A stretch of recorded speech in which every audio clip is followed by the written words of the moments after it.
Welcome to the Arkansas Wildlife Podcast, the official podcast of the Arkansas Game and Fish Commission. We are talking hunting, fishing, and conservation, with engaging guests and in-depth discussions with game and fish staff. It's Arkansas Wildlife, the podcast for all things outdoors in the natural state. Welcome to the Arkansas Wildlife Podcast. Thanks for joining us today. My name's Trey Reid with the Arkansas Game and Fish Commission, and joined by a guest that you've seen before here, if you're a regular listener of the podcast. We got Nick Feltz from our Fisheries Division here at Arkansas Game and Fish joining us. Nick, welcome back. Good morning. Good to be I can't here. imagine what we're going to talk about today. Right. Well, if you're a regular listener, and if you're not, we'll let you know. Nick is our District 10 Fisheries Supervisor out of the Mayflower office, and there's a pretty big lake there in that district that's been undergoing some renovation and restoration. Lake Conway, that's what we're talking about with Nick today. What was it, September 1, 23? We initiated the drawdown. Of course, a lot of planning that went into it before that. So we're roughly halfway through the 5-year announced time frame for the Lake Conway renovation and restoration. I thought it'd be a good time to check in with Nick. So, Nick, hey man, how we doing? 2.5 years into a 5-year project. What's going on out there? How's it going? It's going great. I'm pleased with where we're at. Last time we taped a podcast, we were about to, we were in the process of the dam being out for bid. That's right. And getting a contractor in place. We had our permits in place. Getting a contractor on and finally starting that dam work. And so fast forward now to January, and things are rolling. Things are looking pretty different down there. Yeah, I see sure you got a smile on your face, which is always good. I mean, obviously a lot of challenges with the project. It's huge. I mean, we've done a lot of lake renovations in Arkansas, but nothing to the scale of 6,700 acre Lake Conway, the largest game and fish lake in the state. So to see you smile, I mean, I know again, overcoming challenges will make people smile. Nick, I got to tell you, just me personally as an outsider, not in the fisheries division, not in our operations division, not a construction guy, but man, that bid was awarded, in August? Is that right, when we opened bids? Is that when it was? I believe so, yeah. And then, so there was like a process there for a month or so, like going over the contract with a fine-tooth comb, our people and the contractor that won the bid, and making sure, hey, does your definition of this is the same as my definition? So anyway, like you're talking about into September before they were ever even cut loose. My gosh, though, man, like I went out there in October, and then like some of the imagery I'm seeing, drones and still photos that y'all are sending in, they are getting after it, man. Yeah, technically they were not under contract starting work until end of October. Okay, so it was the end of October. End of October, early November. So they've only actually been out there for about 10 weeks, and it is impressive what they've accomplished. It really is. I know on some of the imagery I saw, and like, look, if you're not familiar with the lake, I mean, you're like, oh, that looks like a construction site. It looks like a bunch of dirt and rock, but like the dam, the spillway structure is like, you can see the outlines of it in the dirt. Yeah. It's taking shape. Perfect way to put it. So, we have our primary dam that was in place. That's all been torn out and removed. It's within kind of a nice bedrock spot, so not a whole lot of dirt work to be done there. Right. And so that whole structure's been removed. They've trucked in B-stone and got it compacted, and so the whole base is ready and set to go. And then we have our auxiliary structure where they did have to kind of build an earthen dam out in front of it, breach the levee, and start kind of, that's what you're seeing. That's kind of taking shape. Yeah. I mean, and so all that dirt work's been chugging along on that, and that B-stone's down, and they've been doing a bunch of other dirt work, back behind the levee, and it's really taking shape. Well, on the fisheries side of things, habitat side of things, pick up where we left off when I think the last time you were here and we recorded the podcast, we either were about to or had just wrapped up the mulching of the boat lanes. And so those, you know, they're wide, they're clean, they're ready to go. Pick us up there and what's happened over the intervening, 4 to 5 months since you were here last. Yeah, so same thing. We had our contractors come in May. We had kind of a wet June, but basically July, August, those boat lane contractors came in and mulched all 30 miles in a hurry. Got after it, yeah. In a hurry, and got it all cleaned out. And then the plan from the beginning was to actually mark those boat lanes with utility poles in the wet. So they finished up their mulching, they packed up, went home. We'll see you when there's water in the lake. Gotcha. To finish out that job. And so that's been at a kind of a planned standstill until we get into the rainy season this spring. There's water in the lake. They can get in there with their barges and do that work. And contractor gave a pretty ambitious timeline, in my opinion, but after seeing what they accomplished with the mulching, I believe them. You're a believer now. Yeah, huh? yeah. We got about 1,100 posts to drive. Holy cow! And it sounds they're going to be able to do it in a hurry. Wow. So what expect that to go. What is that going to look like? I mean, they'll have a barge. I mean, obviously these utility poles, they're going to have to drive them down in the ground. Is there some kind of pile driver or some kind of mechanism on top of that barge? How does that? What does that look like? Yep. They got a big old barge and that they can carry, I think, 200 poles on at a time. Goodness. No wonder they need water in the barge lake. actually comes in 3 pieces to get it here. And then they put it together on site. Yeah, yeah. So it's I'm looking forward to it just you as much see as what the it looks public like. to kind of really actually see what this operation see this looks thing like in action. Yeah. And so that's happened. And then from other habitat type activities, we had kind of come off some additional helicopter work in the last spring during the last podcast. Yeah. And then since then, this October, we did another AGFC habitat push where we built about 150 more of these wooden lean-to structures across 5 different areas of the lake. Which was just a follow-up. Drive down Highway 89 right off the Interstate 40 exit and east. You'll see them out there. Look to your left. It was just a follow-up of some work that we had started the prior winter. Right. And we're really efficient in getting those out. And those are 4 by 6 by 8 foot hardwood timbers. And so they're gonna last a long time. Yeah, they're treated, right? I mean, no, they're not treated. Okay, no, okay. but they are hardwood. But they're hardwood and substantial enough. They're gonna not break down like a Christmas tree. Yeah, in and so the lake. I mean, those we really keyed in on a bunch of different aspects of the fact that it is robust. It's gonna last a long time, but it is still complex enough. Has overhead cover to serve as good habitat. But it's not so complex that it's really hard to fish where you're getting hung up constantly. So it's a balance of all those things. A lot of them are associated with the different turns of the original creek channel where fish are going to kind of want to hold in the summer and winter anyways. So a lot of thought went into the placement of these structures. So that's what we did in October, about 150 of those.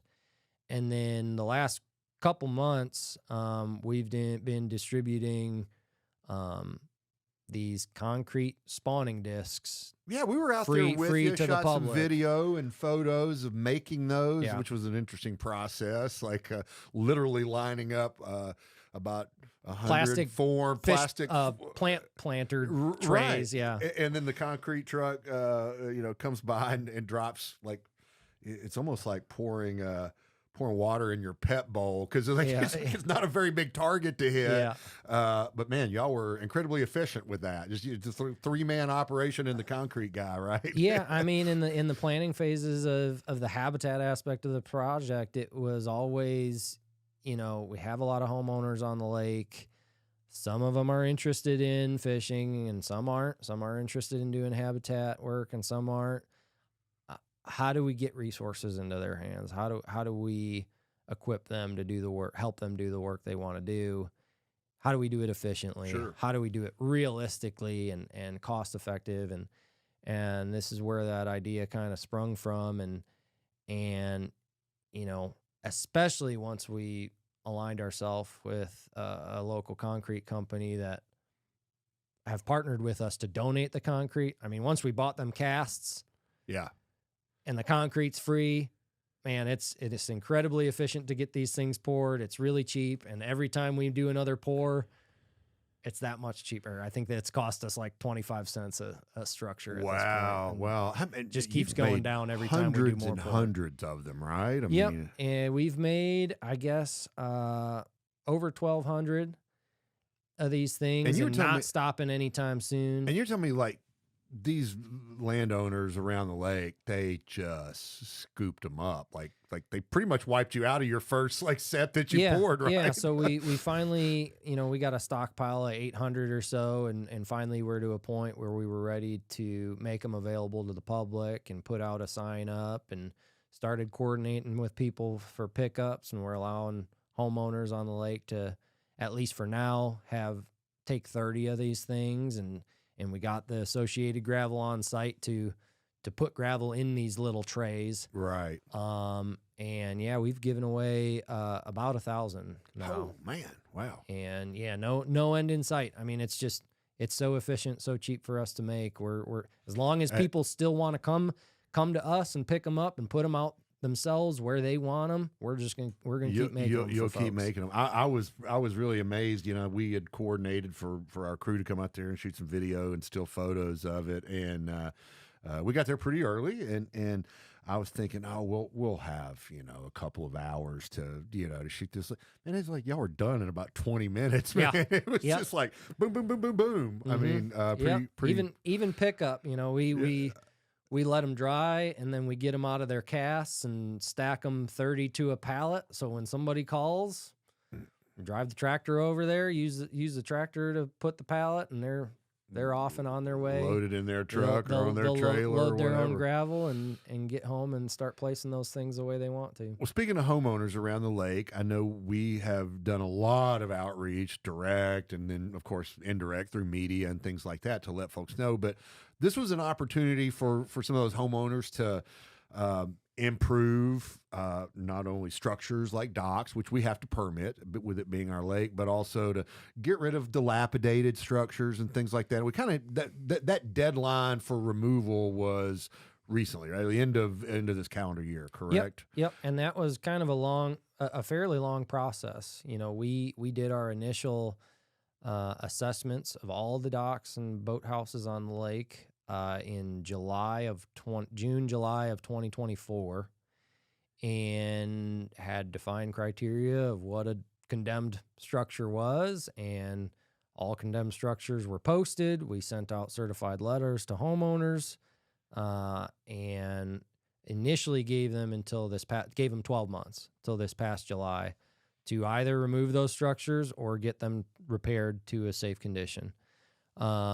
We ended up extending that from July to the end of the calendar year, and so now we're past that deadline. As we speak, we have a crew actively out in the lake doing removals of condemned structures that were not repaired or removed by the homeowner. And it's, you know, I don't have a to-date number of what we're dealing with. The initial number of structures that were considered were condemned was 175. Certainly people made removals and made repairs. So that number's different. That number is not 175 anymore, but don't have the number right now, but we're just going to keep chugging along and keep removing those as we go. I think that speaks to the adaptability and the flexibility of this whole process, right? You know, yes, we have a plan. We came in and, you know, here's our timeline. Here's what we're thinking.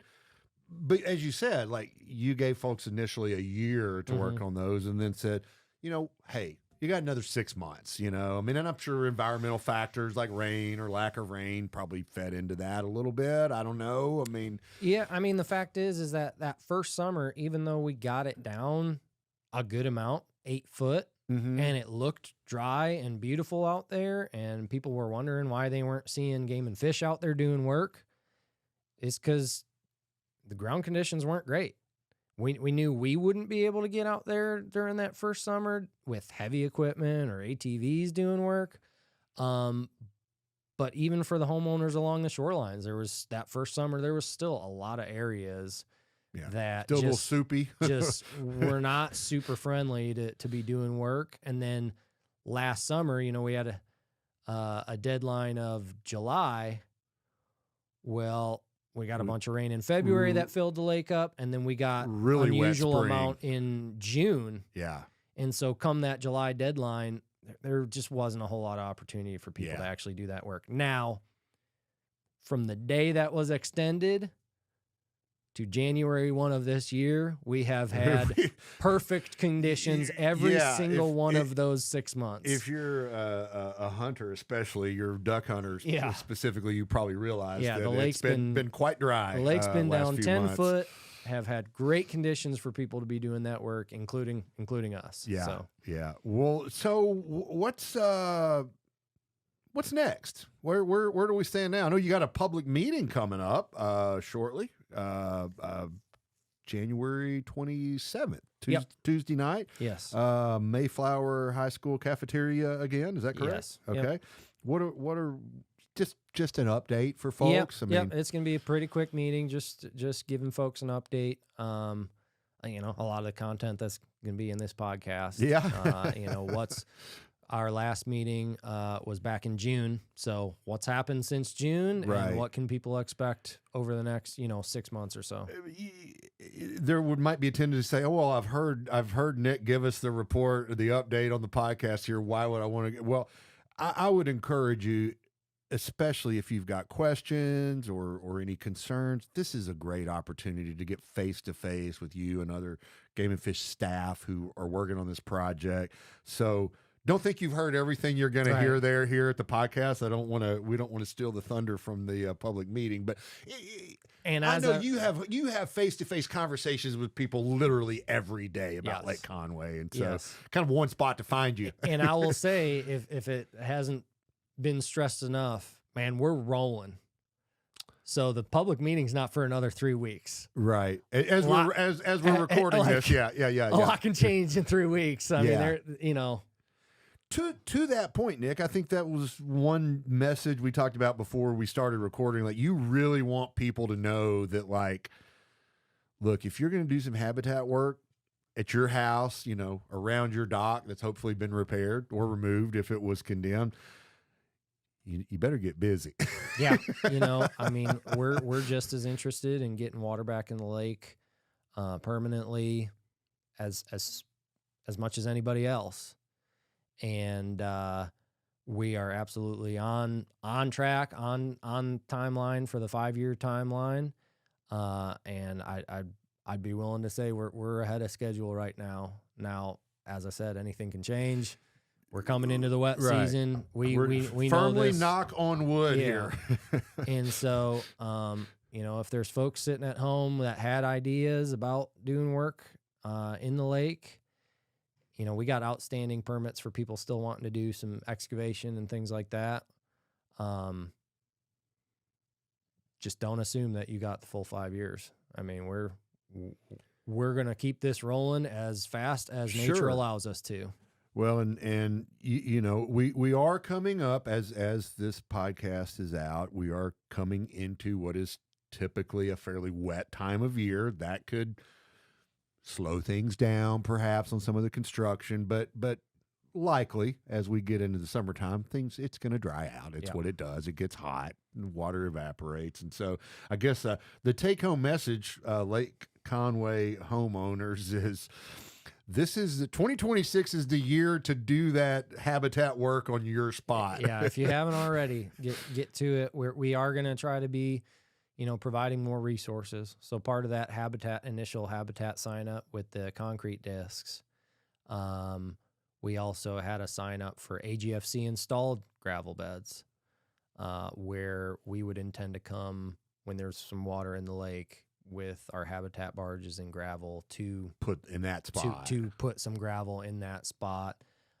Obviously, that takes a whole lot more time and money for us. So, we're making multiple thousands of these discs for people to pick up and take home and do the work themselves. We're definitely can't fill, 400 or 500 requests of these things, but we're gonna build as many of those as we can feasibly build for folks. And then